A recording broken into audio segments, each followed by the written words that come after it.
Just wow.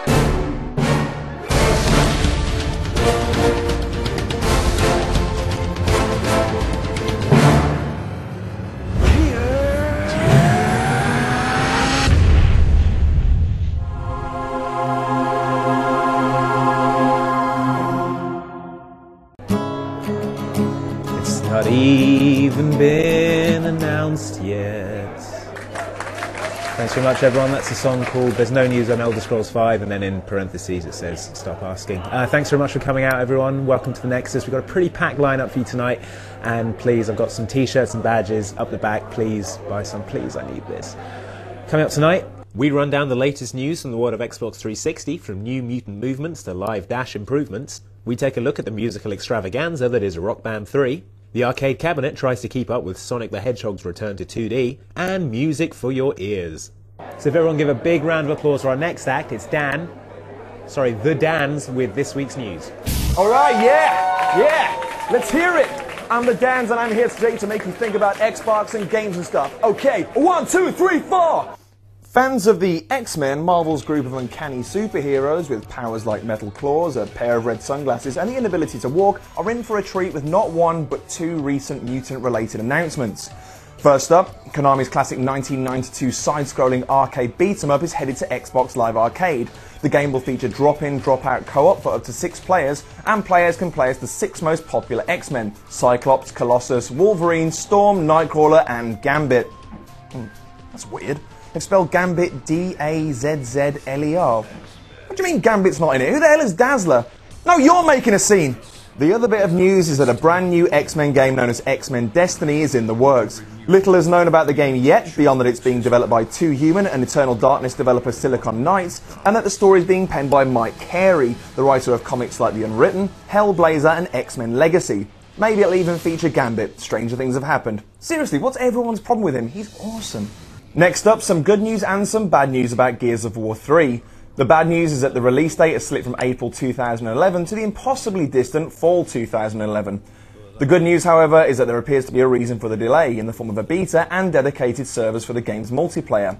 Epic Games design director Cliff Bleszinski said the decision was meant to level the playing field. In Gears, if somebody kicked your ass, you claim they were wall hacking even though they weren't. And now if you win in Gears, it's you have host advantage, but by removing client servers, you suddenly have a level playing field for everybody, he shouted. Probably. No details yet on how to get into the beta, but the Blezzatrix says that details will be forthcoming in early 2011. Some of you are already in the beta for the new dashboard coming to all Xbox Live owners this November. But whether you're a beta tester or not, Microsoft has released a list of all the new functionality that the new Dash brings with it, which is well worth checking out to be sure you don't miss something useful. The big features are obviously the Connect and Zoom functionality, but new additions like better audio quality for party chat, an improved user interface for the marketplace, and revamped, more realistically proportioned avatars are worth checking out too. Head to the URL on screen now for the full rundown. And no, there isn't a web browser, so stop asking, alright? That was our last song. You've been a great audience. There will be no encores. Thank you and good night. Decapitation! There. God, those guys were rubbish. Just bang, bang, bang, and you can't hear the words. They're having to proper songs. Songs like these ones, in fact. Yes, songs in video games. I'm not talking about theme music or licensed tracks, I'm talking actual songs that pop up in games and are brilliant. Like the one you get at the end of God Hand, for example.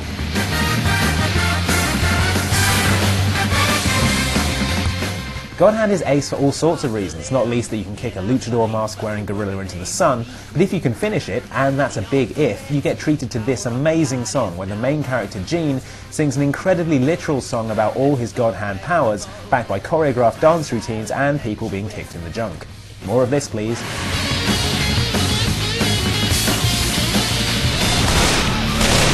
Jonathan Coulton is probably best known for his song Still Alive, which GLaDOS sings at the end of Portal. While that's a fantastic song, don't overlook another song of his which appears in a different Valve game, Left 4 Dead 2. Things have been okay for me, except that I'm a zombie now. Hit a jukebox in the game, and one of the records you can put on is RE Your Brains, a song about passive-aggressive white-collar zombies trying to cajole their way into a survivor's stronghold. Oh, and it causes a horde to attack at the beginning of the first chorus on the phrase, "All we want to do is eat your brains." So tool up before you have a listen, yeah?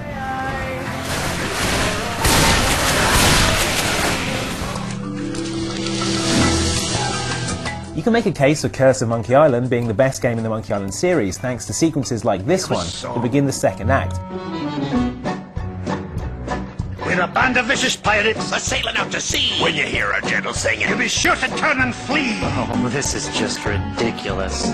Pirate wannabe Guybrush Threepwood's mutinous crew sing an endless sea shanty, taking all pleas to get to work from their captain as an excuse to set off on another series of rhyming verses. The only way to stop the song? Slip in the word orange, of course. Ha! Rhyme something with that, you stupid pirates. Well, door hinge? No. Guess the song's over then. Silent Hill games are known for their multiple endings, with your actions throughout the game affecting the eventual outcome for your character. Silent Hill 3's UFO ending, acquired by destroying 30 monsters with something called the Sexy Beam, we won't ask, features a rubbish singer and his choir of rubbish singers belting out a tune about the characters of the game.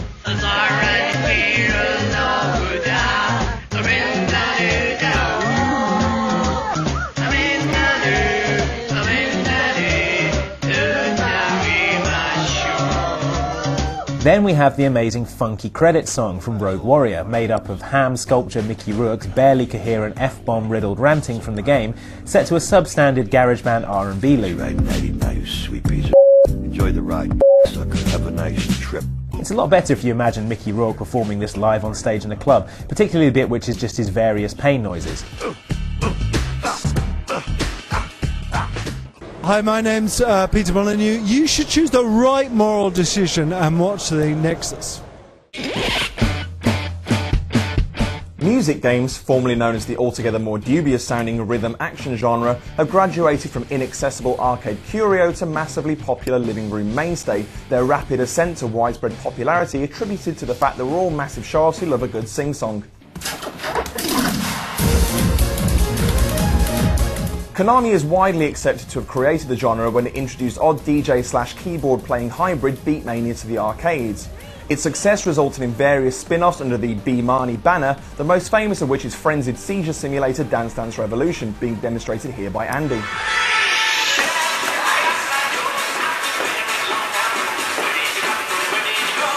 Somewhere along the way, a misinterpreted overheard conversation resulted in the coining of the term rhythm action, and the genre became a haven for rampant creativity. One such early example is Nana Onshaw's Parappa the Rapper, a charming game about a two-dimensional rapping dog who busts mad rhymes in a variety of everyday situations, like learning kung fu from an onion or queuing for a toilet with a Rastafarian frog. Ribbit, I can't hold it. Last toilet fill me up, me already sold it. In the rain or in the snow, I got the funky flow, but now I really got to go. Western developers were reluctant to jump on board until upstarts Harmonix started maximising the genre's true potential with the massively underrated frequency and amplitude before hitting pay dirt with Guitar Hero, essentially a westernised version of Konami's Guitar Freaks that gave you your very own plastic axe to grind.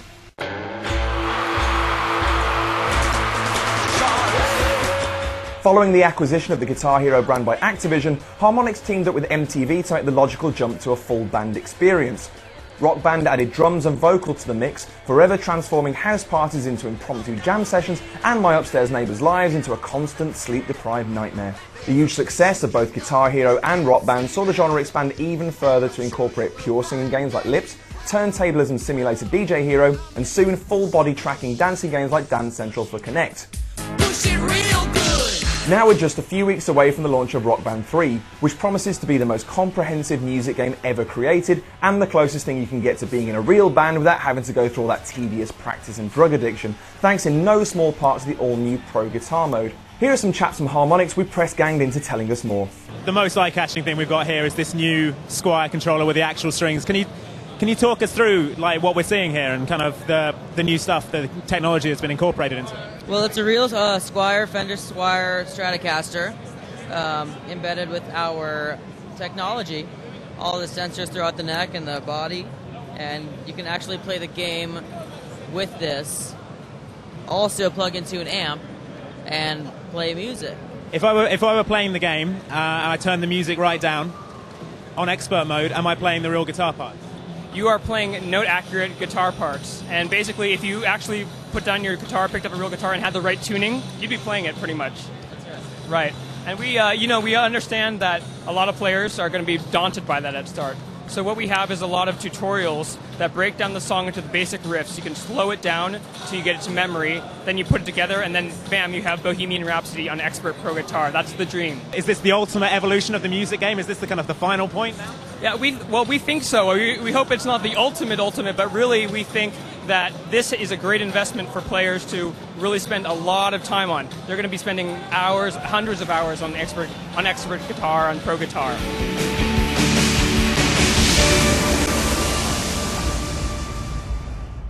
I'm British born, I've been stuck here all my life. It's quite cold and the weather's really nice, but who needs a sunny beach when I can just play Halo Reach? I'm not an outdoor kind of guy, I don't like the summer breeze, I don't like hiking and I don't like hugging trees. Here we go, here we go. Sega! Classic. Nice to hear. It's the old sound, isn't it? Yeah, you've just joined us here backstage. We're looking at Sonic 4 Episode 1. It's a bit confusing. Yeah, well, you know, here we go. He's wagging his finger again. Accusingly, this is what I don't get about Sonic the Hedgehog. Every time you book the game, you've paid money to play it, and what's he doing? He's like telling you off. What's he telling us? He's got a wry smile. He's not really. He's not that angry. I don't need to see this. Look at that half smile. I don't need to see this. Okay, let's start the game. So I think importantly for a Sonic game, Sonic 4 has no plot whatsoever. Well, apart from a man with a big moustache just trying to kill you in various flying robots. But that's what Sonic's always been about. You know, not all these weird side characters like Big the Cat and the unfortunately named Cream the Rabbit. And was that a minigame? No, it wasn't a minigame. That was a character. Well, here's the other cool thing about this Sonic. Obviously, with the original game, you played it start to finish. There was no such thing as a save game back then. And in this case, once you finish the first act, you can then go to stage select and play anything you want. Yeah, you can play any of them in whatever order you want, including the bonus stages, which is quite cool. But you need to play through all 3 levels for each zone to unlock the boss encounter. Okay.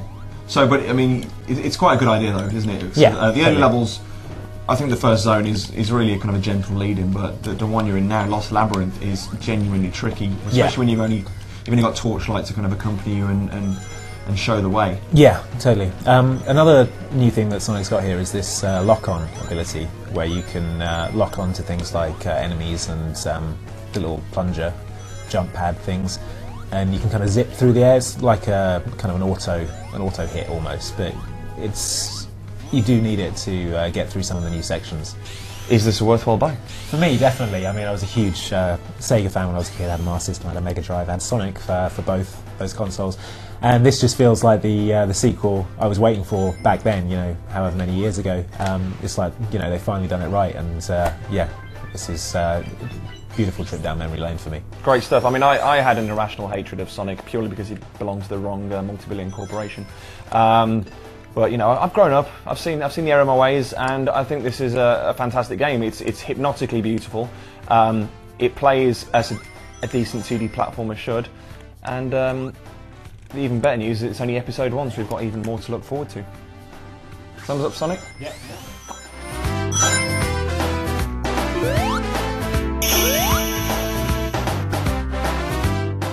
Well, that's the NExUS all played out for another week, but it will be back in a fortnight, this time on the topic of history. And if you want to suggest a game series for us to do a feature on, submit the fruit of your creative loins, or you just want to get something off your chest, then let us know. And if someone could do something about that printer in the backstage area, I'd really appreciate it. It's hogging all the groupies.